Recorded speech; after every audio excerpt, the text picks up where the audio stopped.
I'm Ben. Welcome back to another episode of Grandma's Room. I'm accompanied with Joffrey Wills.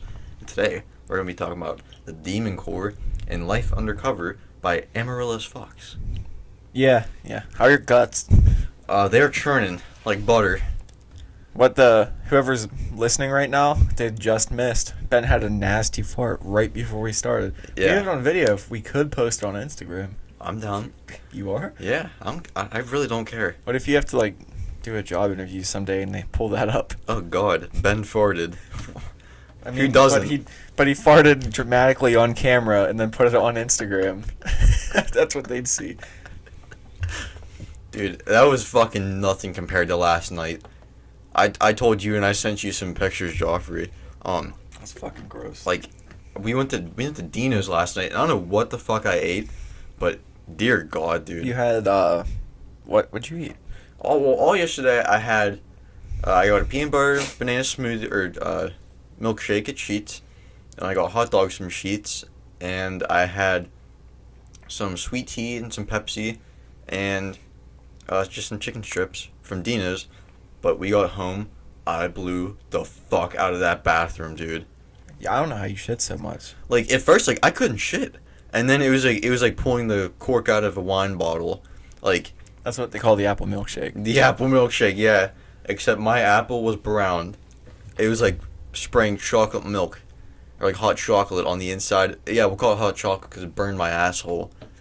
Hot chocolate on the inside of that fucking toilet bowl. I flushed it twice.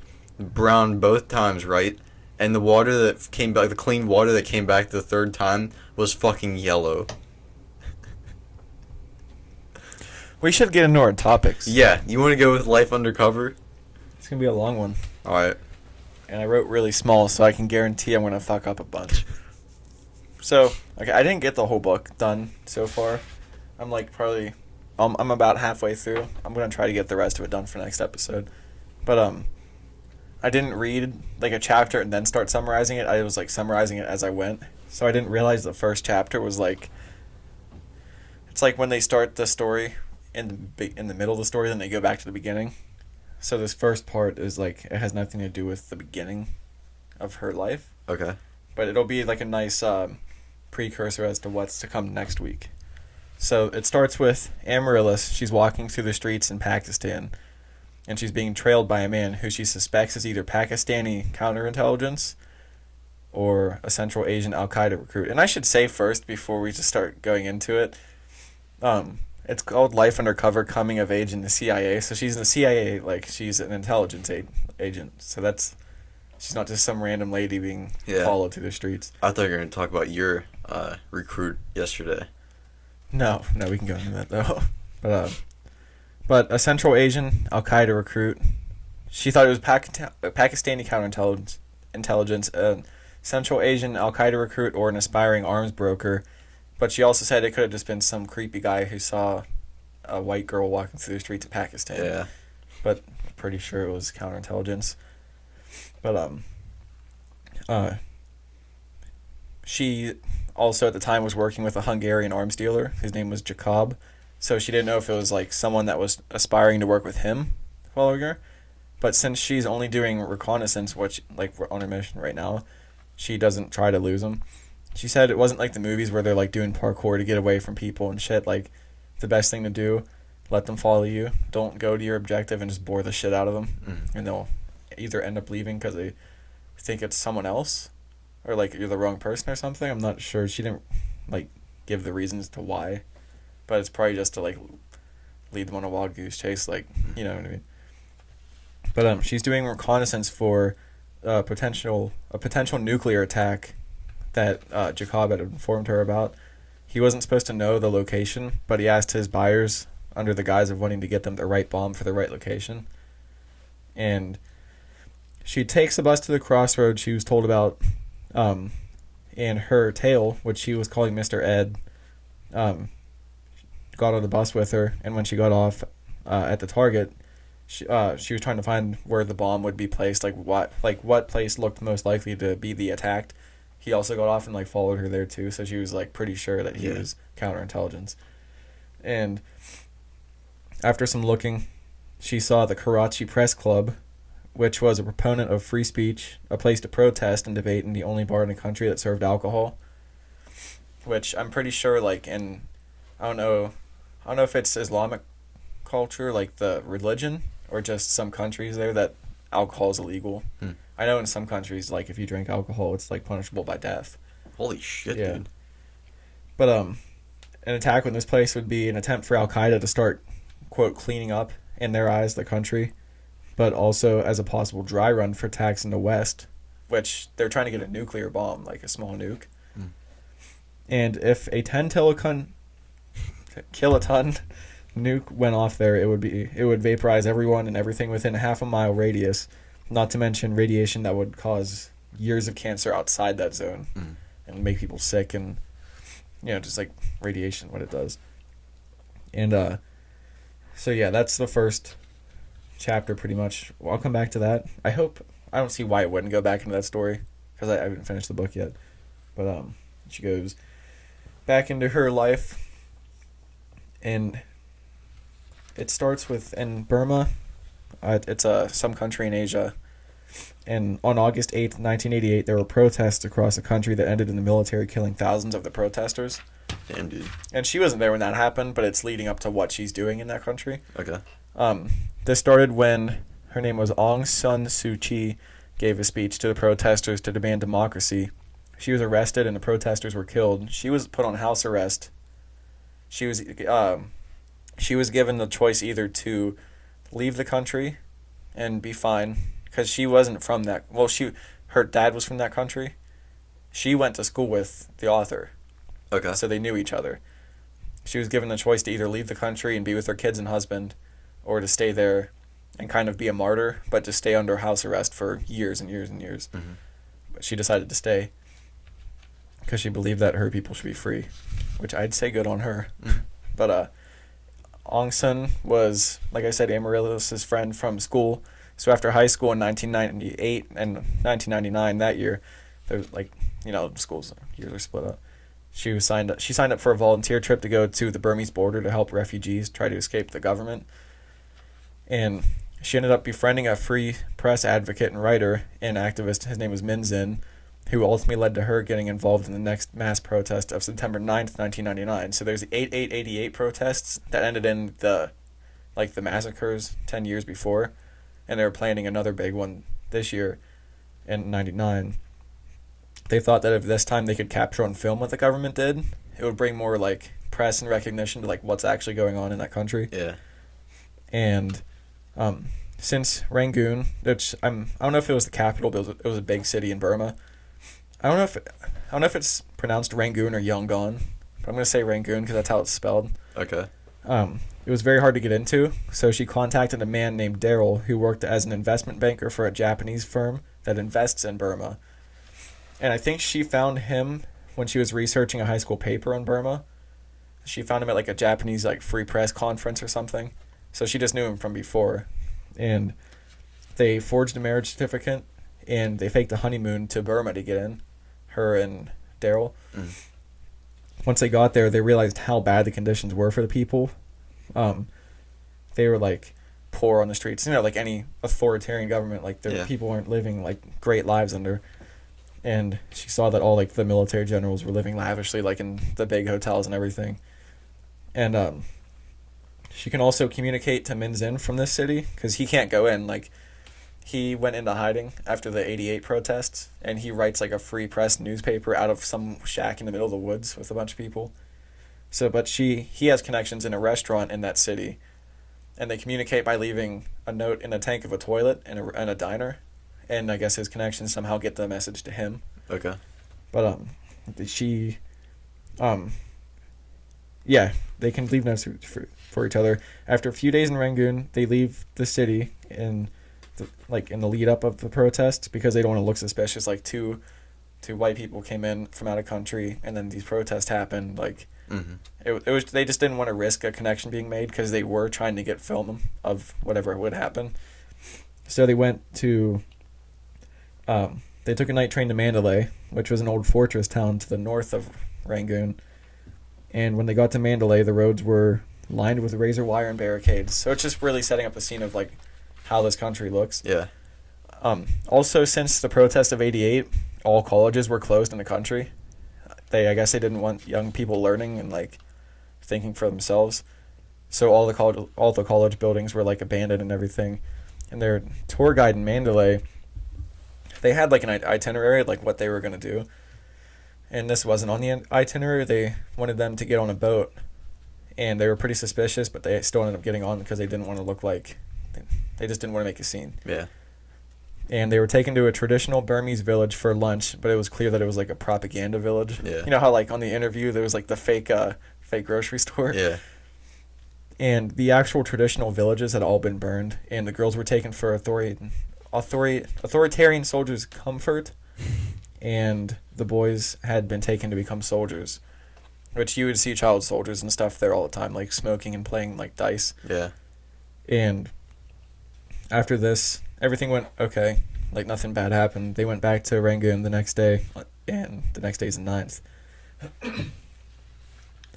And the night before everything was closed, nobody was on the streets. The soldiers were preparing for something, so like everyone kind of caught wind that something was about to happen, like Yeah. the mass protests.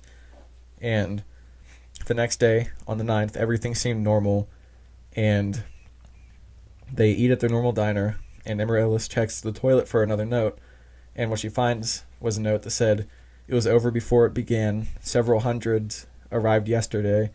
Effective preemptive strike. Trip can still be useful. ASSK would like to see you. We'll send a car on the 15th at dawn." And ASSK was that Aung San Suu Kyi, the girl she went to school with. Mm-hmm. So on the 15th, they get in their car with all of their interview equipment, and as they pull out, they see a hotel manager dialing his phone. He was contacting the military or something. Mm-hmm. So they get to Suu Kyi's party headquarters, which I don't get how they still have like a headquarters if she's under constant surveillance and house arrest. Yeah. But she's only allowed to go to that place and her house. So it's still early enough that everything's quiet when they get to her headquarters.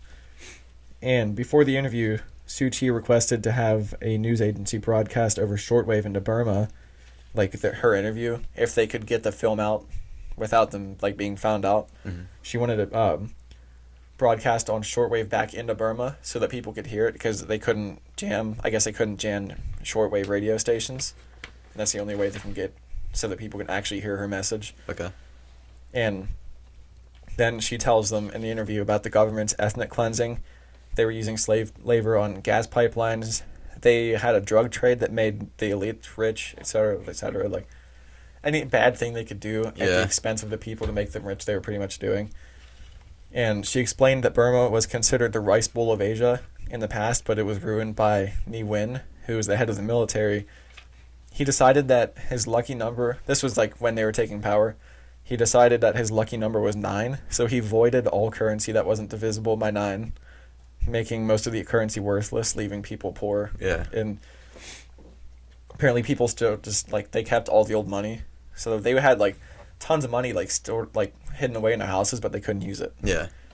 And he paid his generals millions of dollars through Swiss bank accounts to keep his power. Because, like, I don't know, I forget what it was about Swiss bank accounts, but it seems like criminals always send their money there. Because I guess... Well, it's them and, like, a bunch of rich people. Yeah, like, they don't... Nobody has jurisdiction to, like, seize their bank accounts or something in the Swiss banks. But, yeah. And then he also bathed in dolphin blood to stay young. And he once had a main highway shut down in Rangoon so that he could walk backwards across a bridge dressed as emperor.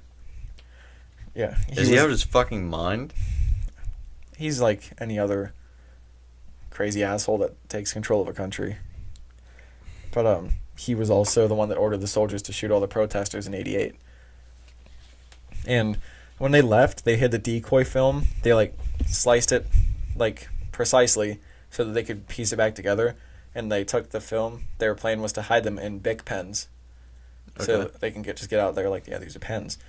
But Amaryllis had to actually hide the film inside of herself in ways that are pretty self-explanatory. Yeah. Because Suu Kyi told her that they were most likely going to search everything if they got caught. So, like, hide decoy film in the Bic pens so that they think they destroyed film. Gotcha. And then in the end, she has the film. Mm-hmm. And before they could get a taxi, like they walked out. They were like hailing a taxi, and a military truck pulls up, and they were like pretty much at gunpoint. They were like, "Get in the truck," and they had to be obedient. They didn't want to, if they wanted a chance to leave the country. And Amaryllis and Daryl, they're taken to their hotel room by the soldiers, and the first thing the soldiers do is take all the money they can see, like all the money they had. It wasn't theirs anymore. One soldier says it's exit tax, I guess, to leave the country. And then they're taken back to the truck with all of their luggage. Then they're taken to another strange building. She said it kind of looks like an airport building, but it has like a hangar? Like, no, not a hangar. It's just some weird concrete building. Because I think they were close to the airport. Okay. Because they thought they were going, then they stopped and they're like, wait, this isn't the airport. And this place was like covered in razor wire and everything. They're like, yeah, this isn't a good sign. They're taken to another strange building. And as they're walked in, they see another prisoner from another truck being walked in with like a bag over his head. His hands are tied behind his back with like a cord, and they said it looked like his arms kind of just hanging off his body, like it's Like he was fucked up by whoever caught him. It was military that caught him, but they were taken to separate holding rooms, and she can hear screams like prisoners are being like beaten and tortured, like I'll say off in the distance, but like in other rooms and stuff. And just under 24 hours after what seemed like days to them, her praying like something bad wasn't going to happen because like the soldiers weren't really under control, so like a soldier could come in and do whatever he wanted. Yeah. And they're taken out of their rooms. Their passports are on a table in front of them, and all of their bags have been like cut open, so like they didn't know if they're like hiding stuff between the layers of fabric or something, so they're all like sliced open. Their pens are gone, so they think they found the film. Mm-hmm. They finally get out and they fly back to Bangkok, and she knows that soldiers had lost this round because she got out with the film of like what Suu Kyi told them. And they go back to BBC Radio Bangkok, and they agree to play the interview over shortwave, and she feels like for the first time she actually helped change something in the world. And later, she was in college at Oxford. A professor and two students who she assumes were like two former students of his, who she assumes were from MI5, MI6, or GCHQ, which is Government Communication Headquarters. They talk to her about Al-Qaeda and the Taliban and then try to recruit her. They don't tell her where they're from, but they're like asking if she wants to like work. Mm-hmm. And she told them that she didn't like their cloak and dagger stuff, so she like declined. And she started working for Oxford Union, which was the school's debate society, and she starts learning about like the shadiness of politics and how like small print and regulations can be used to pretty much override what voters actually like. So she's learning like the dirty side of politics, which makes her like, it seems like all the stuff in her life is kind of pushing her towards wanting to help more, which eventually leads to her joining the CIA. And she also worked with kids in Bosnia in 2001 after the Srebrenica massacre. And she's really disturbed because she learns like how violence can rewire young kids' minds. Yeah. Like they're like Mexican Joker. Well, yeah. It's actually kind of dark what she says. She said like kids were like, because apparently a bunch of their like fathers were killed in the massacre, but they were trying to one up each other and how brutal their fathers' deaths were. Like they were talking about like my dad got like his eyes cut out with a spoon. Apparently that happened to one of the kids. The fuck, dude. I think that's what she said, the spoon thing. But she said it was disturbing to see how like it can like really it was a competition. Yeah. And obviously, if you're a kid, that's not just like, that's not normal. It's just that's like something so traumatic happened to them. It just fucked their heads up. And so it's 2001, and before her last year of Oxford, she's in D.C. because that's where her family lives. Like she lived in D.C. her life. She lived in D.C., then she moved to England because her mom's parents lived there. And then she lived in Moscow for a little bit during the Cold War because her dad was a diplomat, I think. I can't remember. This girl gets around. Yeah. I can't remember if it was a diplomat or someone that's trying to like advise something for peace. But she went to live with him in Moscow for a couple months. And she's back in D.C. and 9/11 happens. So her and her friend go to New York to help with anything they can. And that's another thing that like fucks her up. Yeah. Like, it is a really good book. Like, I recommend people buying it. And then her last year in Oxford in January, one of her favorite writers, Danny Pearl, gets kidnapped in Karachi, which is where she was in the beginning when she was being tailed. I think that was the same place. I can't remember if I wrote Karachi or not. Karachi. But yeah, he was getting close to a lead while they were researching Richard Reed in Pakistan. And Richard Reed was an Englishman who put explosives in his shoes and blew up a plane going from Miami to Paris. To Miami from Paris. 3 days before Christmas in 2001. He was researching, like, trying to get to the bottom of, like, where, I guess, he was indoctrinated or got the bombs or what, but he got close and they kidnapped him. And a month after a picture, like, you know how, like, people take someone hostage or for ransom to, like, release a picture like they're still alive. Yeah. But they released a picture of that, and a month later, a video showed up of him being beheaded. And, Jesus. Yeah, so she was confused and upset by, like, how unstable the world seemed like it was getting so quickly. And she wants to make a difference now. So she applied and got accepted to Georgetown School of Foreign Services Conflict and Terrorism program. Do you know who else went to Georgetown? Myrrh? Yep. I thought of that when I saw that.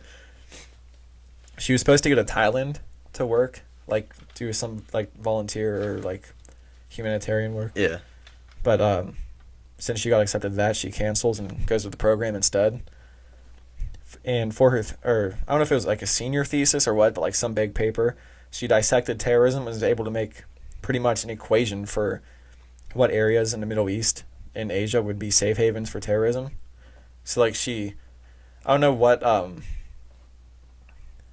what factors she used, but it was pretty much like you can plug in these things and find out, like, yeah, this place will be housing terrorists. Damn, dude. And yeah, and she figured out. Wait. Okay. A CIA resident at the school after she did this. His name was Dallas Jones. He convinces her to talk to some of his colleagues, and this is kind of her first foot in the door at the CIA. Foot in the ass. No, first.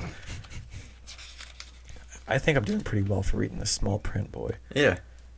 Rip on me. But after a rigorous interview process, which was like background checks, interviews, polygraph tests for, I think, months. She was 22. She received a job offer from the CIA. While waiting on a confirmation for a security clearance, her and her friend Jim go on a trip through, I think, a backpacking trip through Southeast Asia. And after this, her grandmother in England passes away, so her and her mom fly to England for the funeral. And when they get back, she got a voicemail telling her that she got her security clearance, which meant now that she had top secret clearance with access to sensitive compartmented information, or a TS/SCI, meaning that she had access to information that even, like, the top crowd couldn't see in the CIA. Mm-hmm. So she was to report to CIA headquarters the next week and to tell anybody that she knew that she was applying that she hadn't made it, because they don't want anybody knowing she's actually got in. And for now, during her training, her cover story is that she's consulting for a multinational company using an algorithm she created to help its leadership steer clear of overseas instability. On her first day, she was sent to the Southeast Asia division, because, like, I guess that's because, like, her whole life pretty much revolved around that, like, with Burma and everything. Mm-hmm. Did something happen? I farted. Oh, did nice. you hear it? Oh. Burp, burp, burp. No, I didn't hear it. But on her first day in the Southeast Asia division, she was assigned to Jemaah Islamiyah, who was an Al-Qaeda affiliate in Southeast Asia. She had to collect all she could from... That really threw me off. She had to collect all she could from foreign governments, U.S. diplomats, CIA operatives, like, in the field there, etc., like, whatever info she can get gathered into a report for the president. Mm-hmm. She loved the work more than she could imagine, because now she felt like she was really making a difference. Like, she could actually someone here. No, it's a big dump truck going past. That's weird for this road. So Jemaah Islamiyah, I believe is how you say his name, he was one of the top guys they're tracking because of his connection to multiple airliner hijackings, terrorist attacks, and his friendship with Khalid Sheikh Mohammed, which was the mastermind behind 9/11. Just real quick, you might want to move your headphones. I don't know where they are, but I can hear them. I don't know if your mic will pick it up. They're on my feet. Oh, shit. Okay. Down there.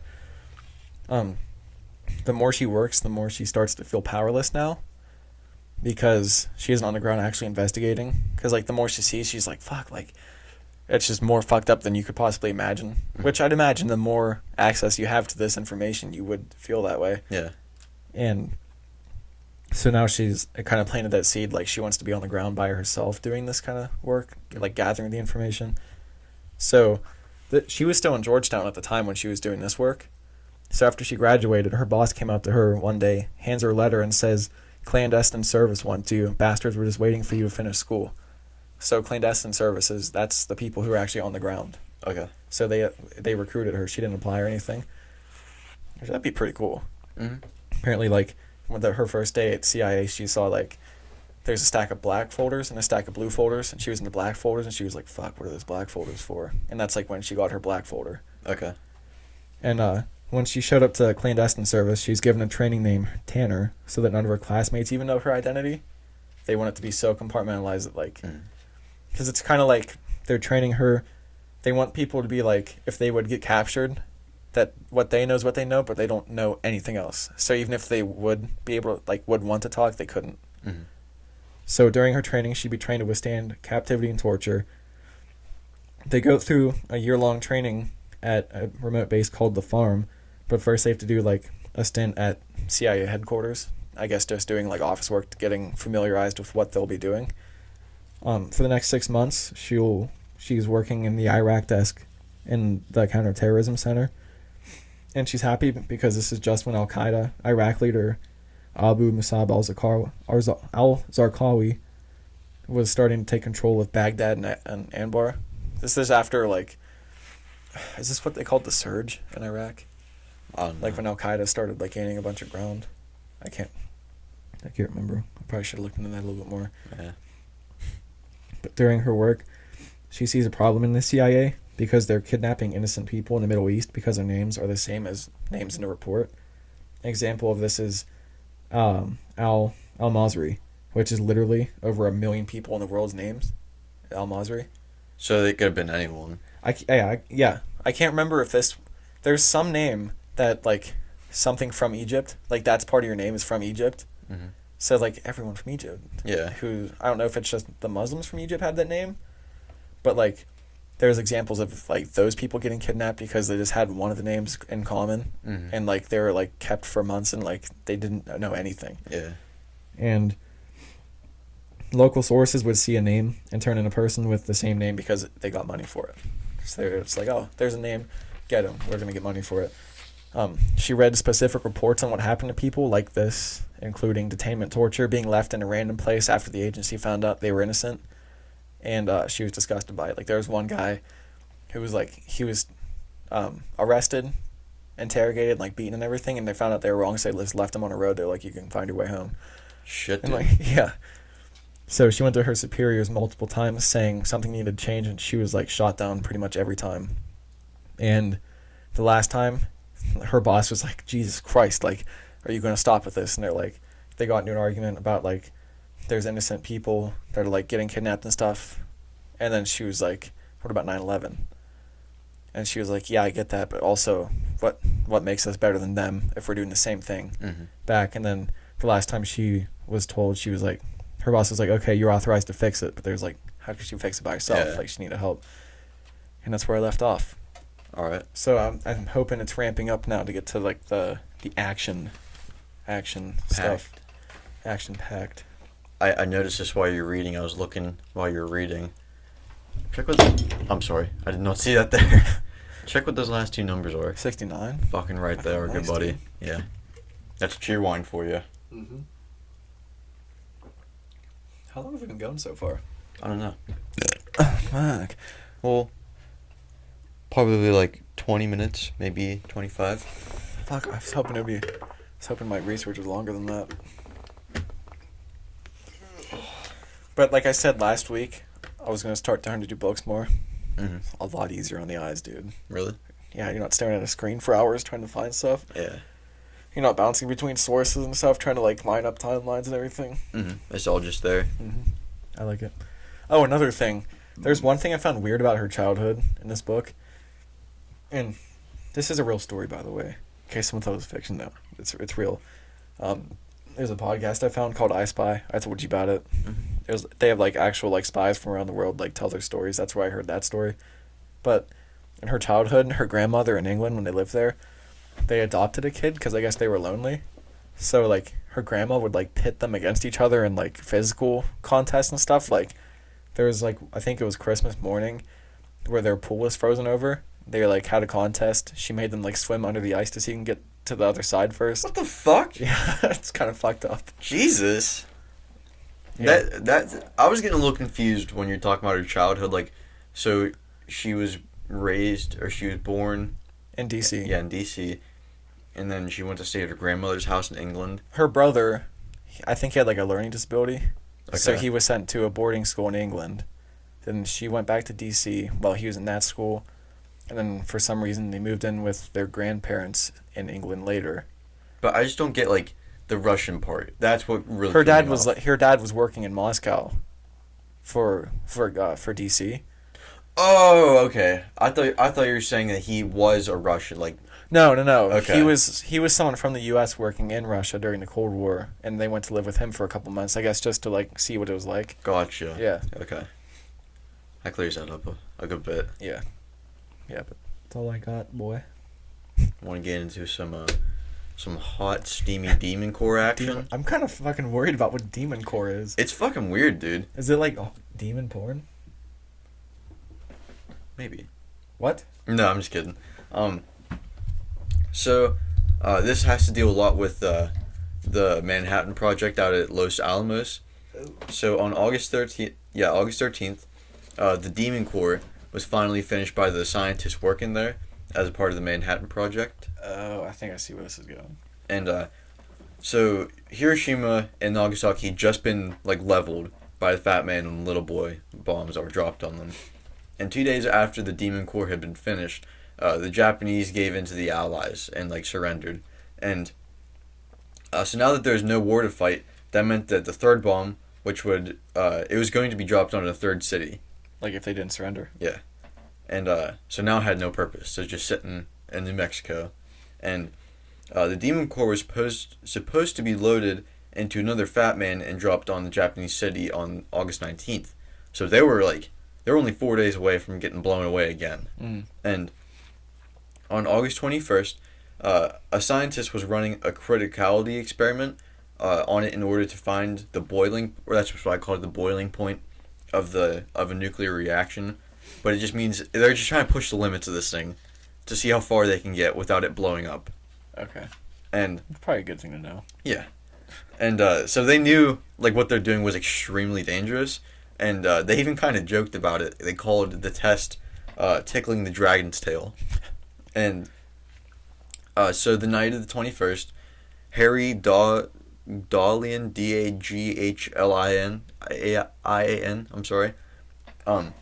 He was running a test by himself, except with one other guard, which was not allowed to be done at the time.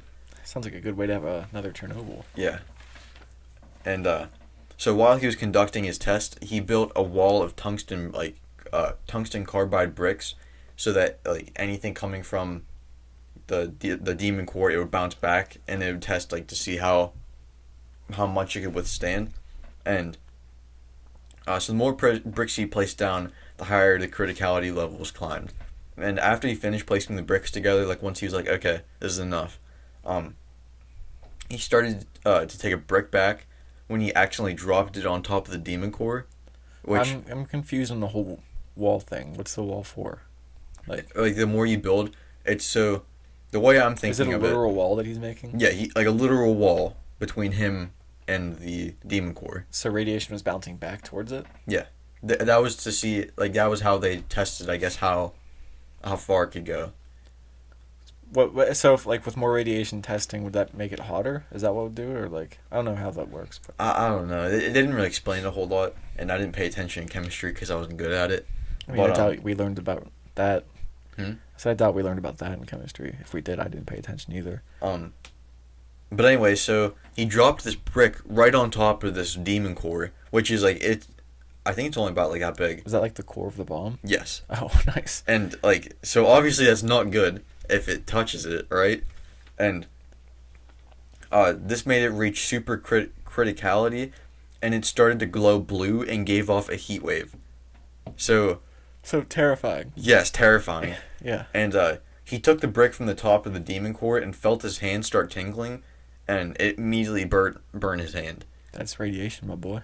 Fucking right it is. Do you remember the Chernobyl episode?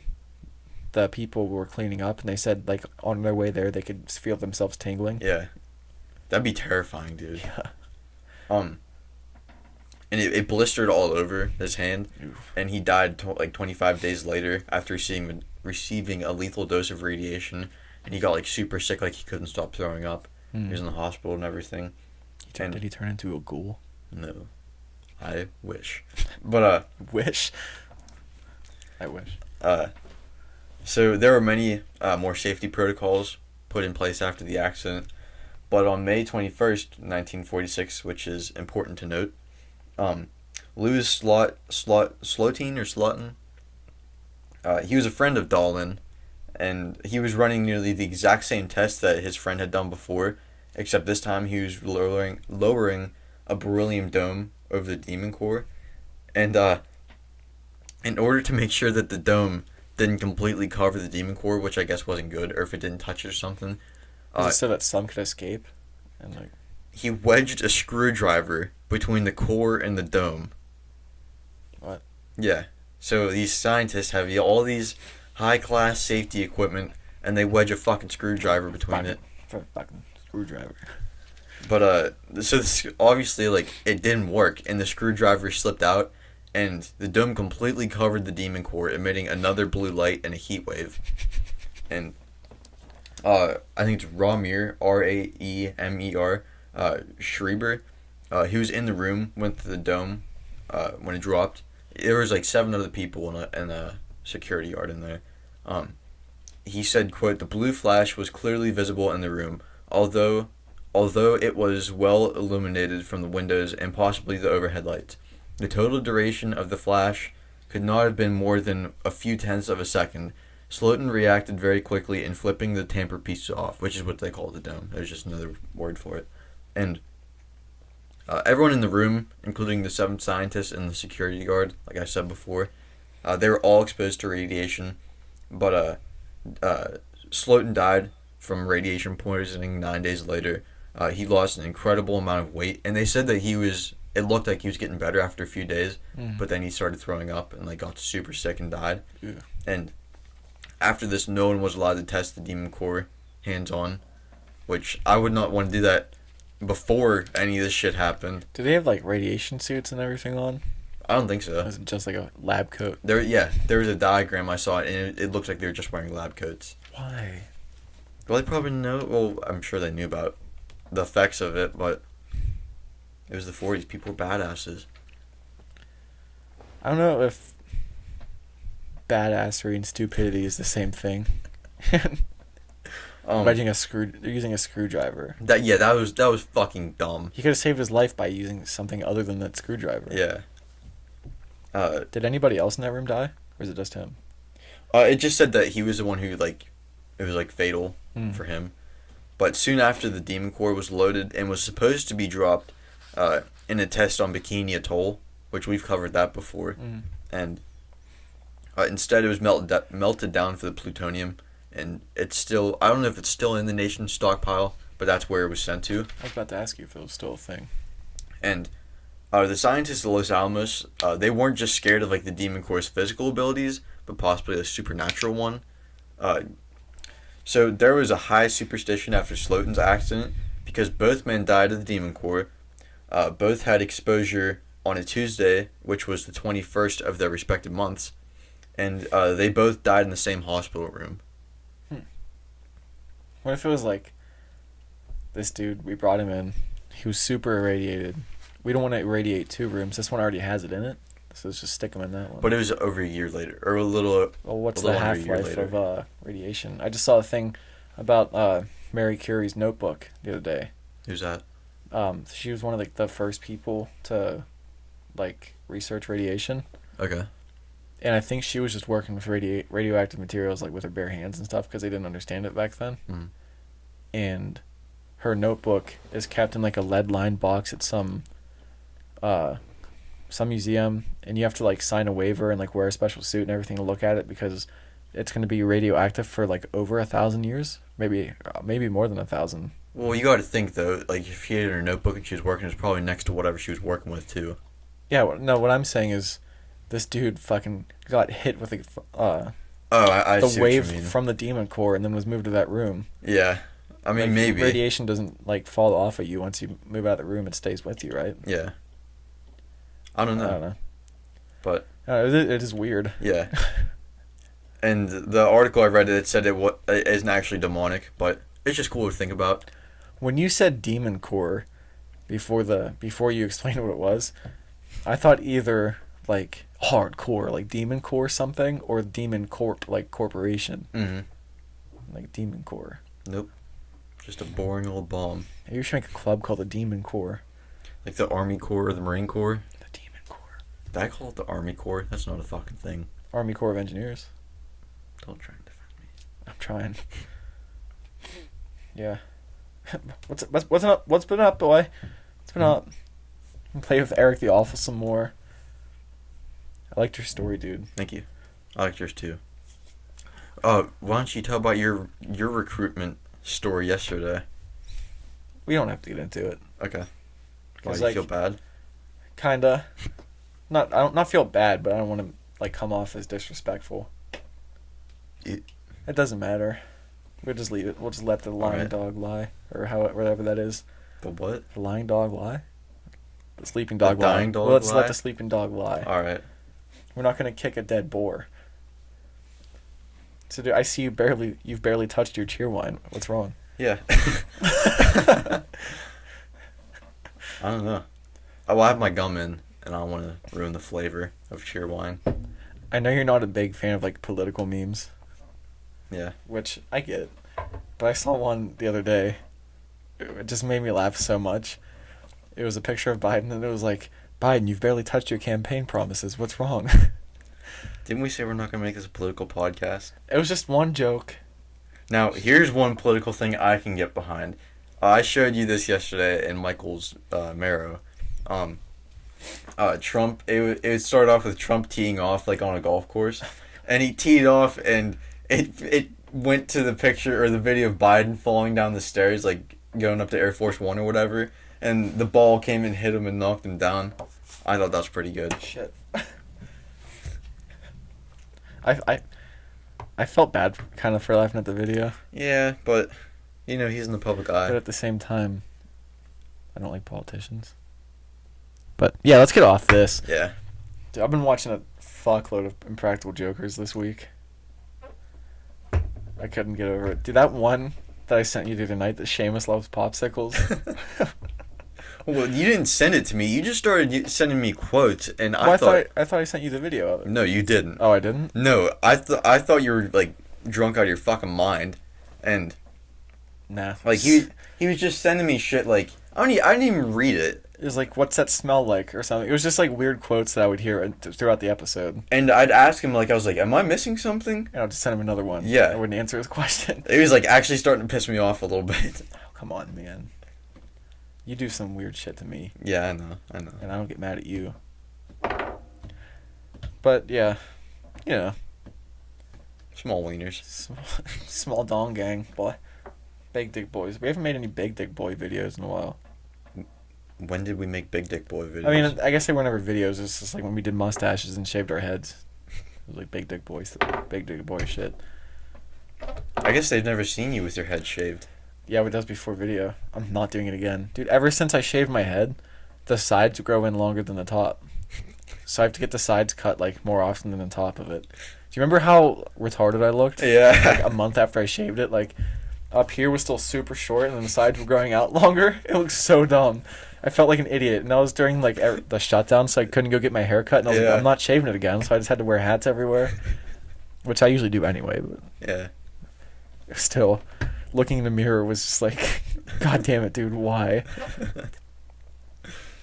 I think I've told you about this before, but in freshman year, one of my friends and I, we were just bullshitting before class started, and Sorry? And I was like, what are the odds you shave your head, like, and come into class tomorrow with, like, fully bald? And Like the odds-on game. yeah, like that's where I don't know if any of you guys know what this is, but I think I haven't played it in so long. Like you guys count down to 3, like 3, 2, 1, and then if you call out a number and it's the same number, the person has to do it. You have to say like odds-on between like 1 and 5. Yeah, So between it's 1 like and 5. 3, 2, 1, and you both go say a random number between 1 and 5, and like 3. So if you both say 3, that's like fuck. And that's shit in what my head. that's what happened. We did between 1 and 10. We both called out 7, and oh man, dude. But he went like you went down like you still had hair, dude. He was I didn't like take mine all off. he was fucking smooth on top. Down to the husk. Yeah, down to the husk. And like the thing is, he's like a man's man, but like in a 17-year-old's body, and he has a bigger beard than you, a Really? better beard than you. Well, I'm not trying to be a dick, yeah. but I'm just trying to prove my point that like it looked weird. he just looks like a 40-year-old. And one of our teachers had this act in a play in the school like auditorium because we were reading something, and he was this little girl, and he started skipping across the stage with a completely shaved head And a beard. Yeah. Oh my god, dude, it was so funny. I have video of it somewhere, but I won't show it. Why? Integrity. Dude, I took a big shit this morning. I know everyone in the thing is interested to hear it. Never mind. Are you making fun of me because I shared my story in depth? No, I was actually going to share it, but I just decided not to. Oh, because you want to be a gross, disgusting hog? I figured some people listening wouldn't want to hear about it. You know? They're already in too deep. If they made it past the first 3 minutes of this one, good on them. Yeah, good on them. We opened with shit talk. We've never done that before. Dude, Episode 40. The shit ones are blowing. The shit ones are blowing, boy. The Open your shit ship's sales. coming to porn. Or to porn, not porn. Coming to porn. God, boy. I like doing this podcast. This is fun. Me too. Dude, why haven't you touched your goddamn cheer wine? There's 20 fluid ounces of it. You've drank maybe half a fluid ounce. Ow! I didn't even open this one yet. I saved it Oh, just you for haven't today. opened it? Oh. Because last time I had it, it was like down to here. Can you do the hiss for it in the microphone? This is a cheer wine opening, ladies and gentlemen. We're getting close. Actually, might not hiss because it's been sitting out for a day, but oh shit. Come on.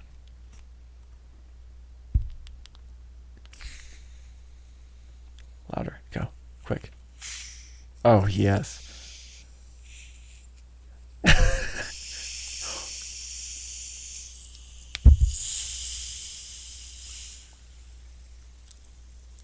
That was a long fucking hiss. That was a nice one. Holy Dude. shit. That was crisp. Wait, so why did you think it wouldn't hiss? Well, it's been sitting out, and like, I just figured lose maybe a little bit of carbonation just sitting out, not I don't think freezed. I don't think they freezed. I don't think they lose carbonation if they're not open, right? Oh, I don't know, but that was a good fucking hiss. Okay. Cheer wine, Awesome. ladies Dude, and Steve, gentlemen. 1989 would be proud. Yeah. Oh my, I can't believe that. I really can't. I just can't believe it. We could try to get Steve 1989 on one of these episodes. That'd be cool. Talk about some military shit. Do an MRE episode. Look him up. MRE YouTube. review. Steve 1989. He does like MREs from around the world. It's such a weird thing to watch, but for some reason it's entertaining. Mm-hmm. It's along the same lines as Badlands. No, I mean in the way that it's entertaining, but it's weird and it's weird that it is. Yeah. Badlands just drinks shit and burps really loud. Yeah, but it's hilarious. This is the goat of it, though. Yeah. Dude, I almost got that soundboard figured out. We finally got one. Mm-hmm. I finally got... Remember months ago when we were trying to get the one on the computer to work? Yeah. But the black hole program wasn't working? Mm-hmm. I finally got that to work. Black hole. But it did something. When I would hit the button, it would play it and everything. There was sometimes it would go into GarageBand, because that's how we record. And it would like play it, but it would start fucking echoing like crazy, and then I would hit it, and then like the mics would start sounding weird. So there's some weird bug that I need to figure out, but we're closer. We're closer than ever Nice. to having our favorite Always Sunny drops in Trailer Park Boys. Remember the first sound I tried to get to play was, "Well, then suck it out your shirt, you bee." Yeah. Oh yes, we're getting there. But yeah, dude, what do you want to talk about? I don't know. I think I might have to wrap up because it's like 11:40. yeah. Damn. I gotta go in 20 minutes. Yeah, we should probably wrap up so you can get that video transferred over. Yeah. All right. Well, Thank you, Cheerwine, for that fantastic hiss. thanks for the hiss. Thank you guys for being here and listening. Anybody that does listening and or watching, our Spotify playlists: Grandma's Saloon, Grandma's Trap House, Grandma's Opium Den, Grandma's Guitar Case, Grandma's Crimbus we're Grandma's Room Podcast on Rumble, on YouTube. Grandma's jukebox. Oh yeah, Grandma's Jukebox There's on one more, I Spotify. Is there more?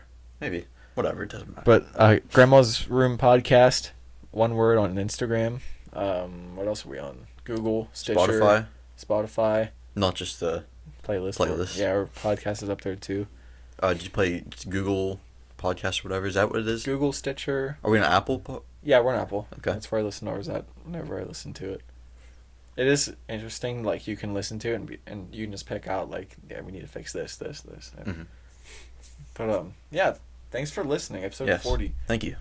We're coming up on a year of doing podcasts, but we kind of skipped out. During the beginning of, like, Corona and everything, because we couldn't get, what's it called? Get together. Discord. Yeah, we couldn't get Discord to work forever. We tried, like, 3 or 4 episodes, maybe 2 or 3. Yeah, we missed, like, we should have about 52 right now. We missed like 12 weeks of it. And the bad thing is, I like some of those episodes that we did over Discord. Yeah, they're entertaining. Did we? They're good topics. Was one of those the ones I did the jinn? What? The Muslim demon things. Yes. So we don't have that on ours, huh? And I remember doing like some like Hawaiian. Whenever I don't think we used this night one. Marchers. What? Those night marcher things. Yeah. That was in my garage, right? We didn't post that though. We didn't? I don't think we did. That's when we had like the instrument mics and it was super echoey. Yeah. Is that when it was? And that's when I left that little heater in that garage for like 2 days. Yeah.